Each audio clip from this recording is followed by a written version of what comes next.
Hello there everyone, how you doing today? I hope you're all well. Today we're going over some spooky stories that people on Reddit have had with the dark web. Are you ready? Well then like and subscribe, and leave a comment down below. Check out my links in the description, and without further ado, let's get started. I remember a long time ago, there was a guy online that was trying to buy large quantities of bedbugs.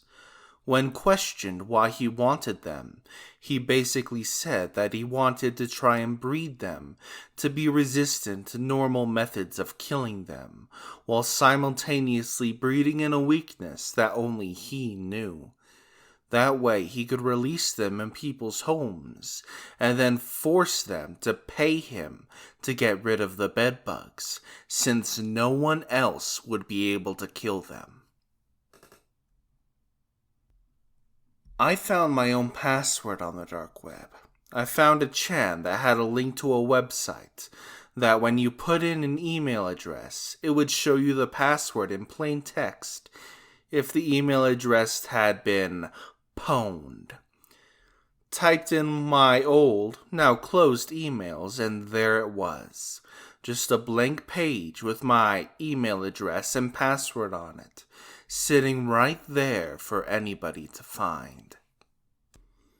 A friend of mine claims he was snooping around where he didn't belong, like black market forums and hacking forums, when someone private messaged him basically saying, "I've looked into you because I see you in here a lot, and I know you're not here to buy or use the services because you're just a kid.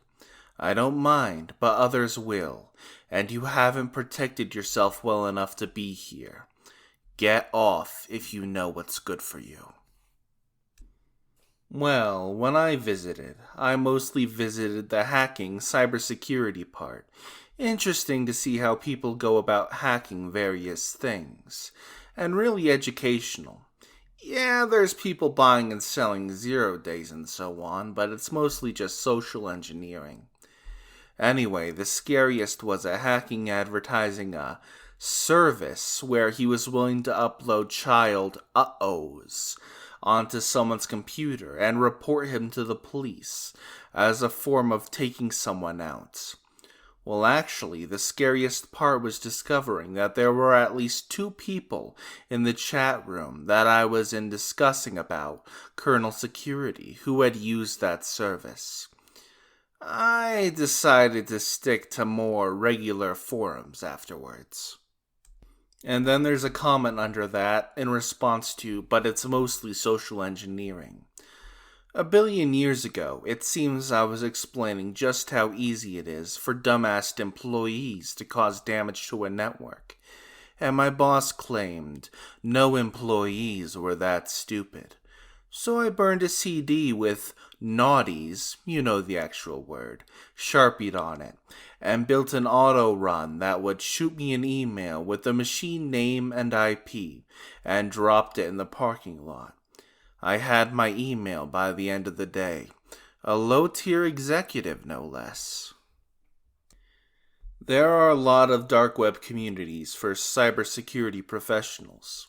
It's important to keep up on news of that kind, see new exploits when they're published, hear when a big company is hacked, and learn about how it was done. You get better at keeping people out of a system if you understand how somebody would break in. Somebody asked this question a while ago. One single reply stood out to me. They were a blogger for dark web stuff and actually met the king of a pedo empire. I forgot the guy's name. He was like a 22-year-old Australian or something. Anywho, she said the scariest thing about him wasn't his appearance.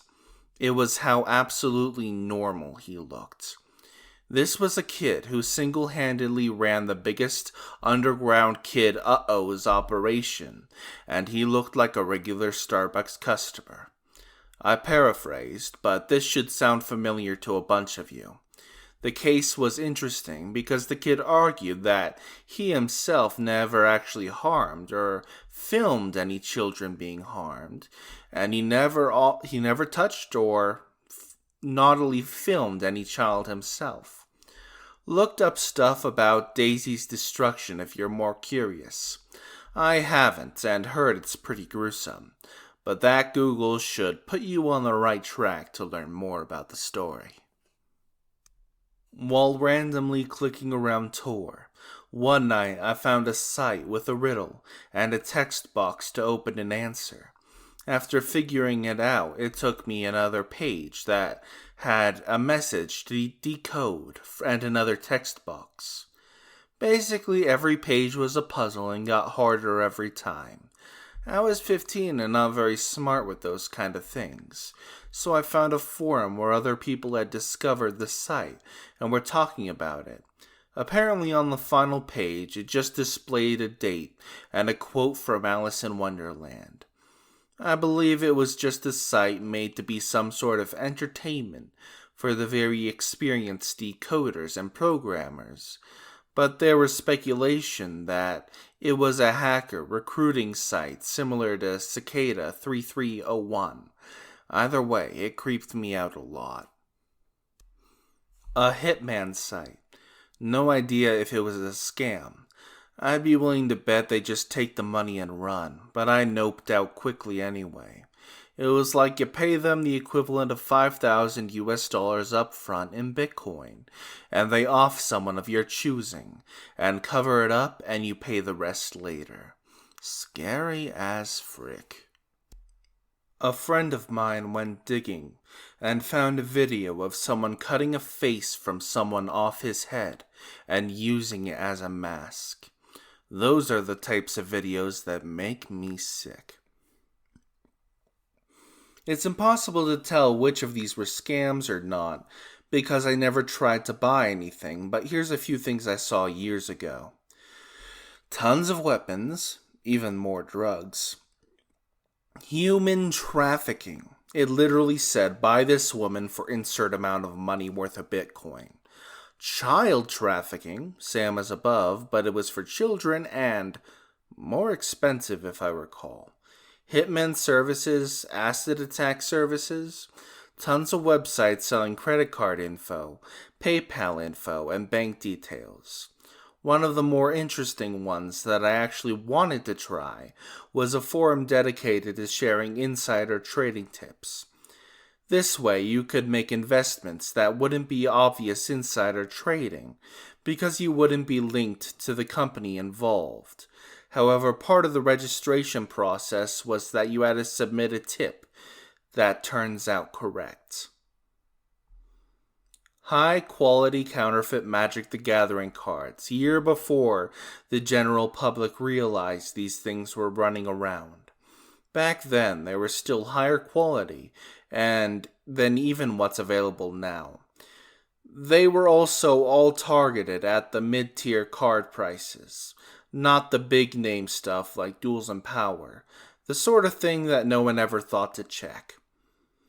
I don't know how real it was, but I was asking for trouble roaming around random sites. I stumbled on a discussion about how to hide that you have AIDS in order to hook up with people and spread it to them. Ugh.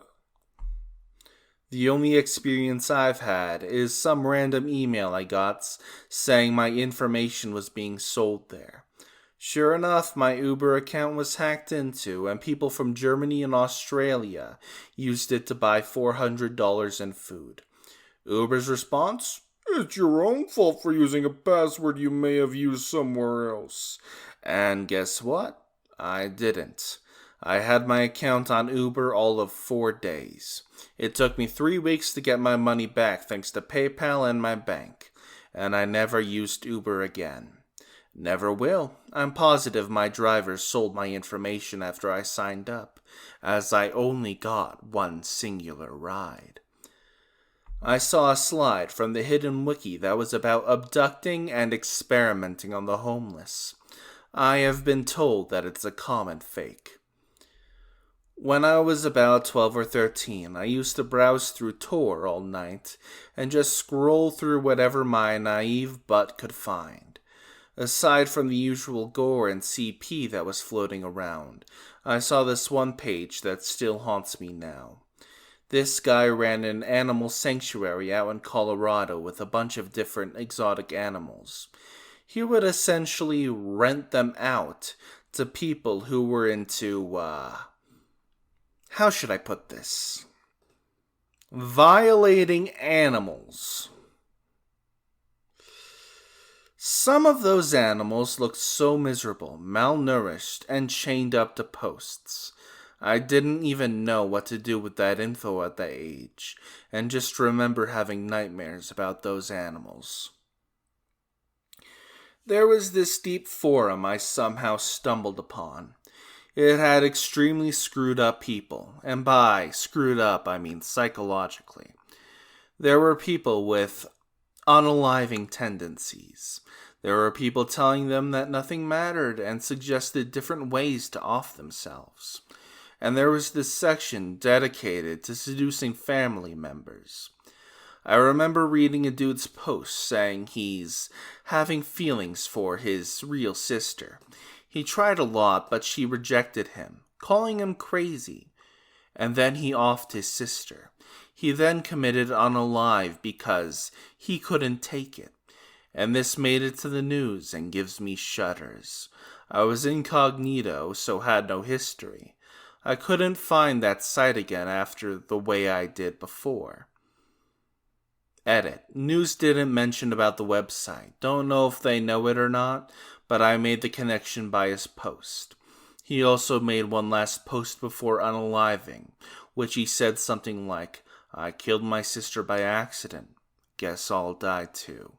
He said he had an older brother living in a different country, and news said that as well. It could be a coincidence, but chances are extremely low. Real answer here. The scariest thing I saw was stolen credit cards or other identity theft items. Stuff made it very easy to assume another person's identity. Things like CP, torture videos, and so on. Generally fake stories or so hidden away that you wouldn't just accidentally stumble upon it. There are lots of easily available drugs, logins to websites, guns, and weapons, though I'm confident most of them are honeypots. A lot of what I found was repositories of semi-sketchy information, like various extremely specific ways of human torture, and signs of when to stop so the person doesn't die, extremely detailed lists of materials to buy to create bombs and how to wire them up for remote detonation, and just odd, naughty books. Each was kind of its own topic, repository, like one for torture, one for explosives, one for the naughties. I didn't venture into any of the naughty sites on the dark web. I can't find what I need on the regular web. One interesting, not really scary site I found was found MacBook Pros of that year. The website claimed to have a couple hundred of them for like $300 each. They had a picture showing like 5 or 6 powered up, with a pile of them behind. Probably a scam, but you never know. Another interesting one was someone was selling 2 Glocks with their serial numbers removed for about $2,000. Oh, and people advertised to be hitmen semi-regularly. Some specialized in highly influential people, charging $50,000 up front and $50,000 after. I didn't really do much on there, so I'd take the legitimacy of all those services with a grain of salt. My time on the deep web was exploratory and just for curiosity. My buddy can attest to buying drugs off the dark web, though. He'd buy pills cheap on there and then sell it on his college campus for huge profits. I played around with the dark web in college, just out of curiosity, but never got anything. The scariest thing I saw on Alphabet was somebody selling an enriched uranium. Probably a scam, but it was still scary.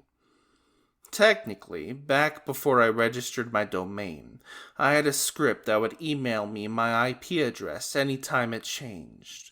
I'd used it to SSH into some private media and file servers at home. I suppose the scariest thing I saw while doing that was my tax info. I did not make very much as a graduate student.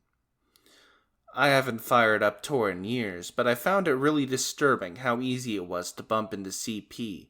Also animal abuse, lots of random images of burned and tortured pets.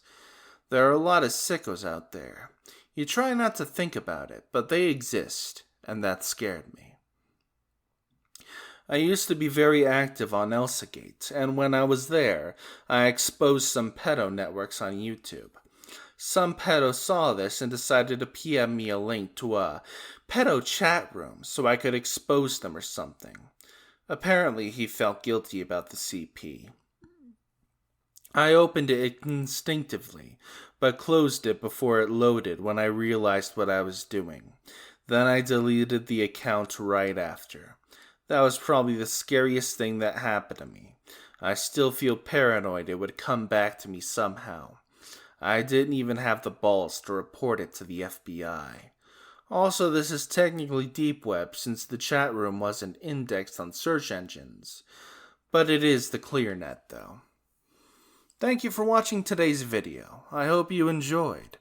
If you did, remember to like, subscribe, leave a comment down below, and check out my links in the description below. Who knows, maybe you'll find me on Twitter and you'll suggest a Reddit for me to go into. The world may never know. Anyways, I'll see you later. Hasta la pasta.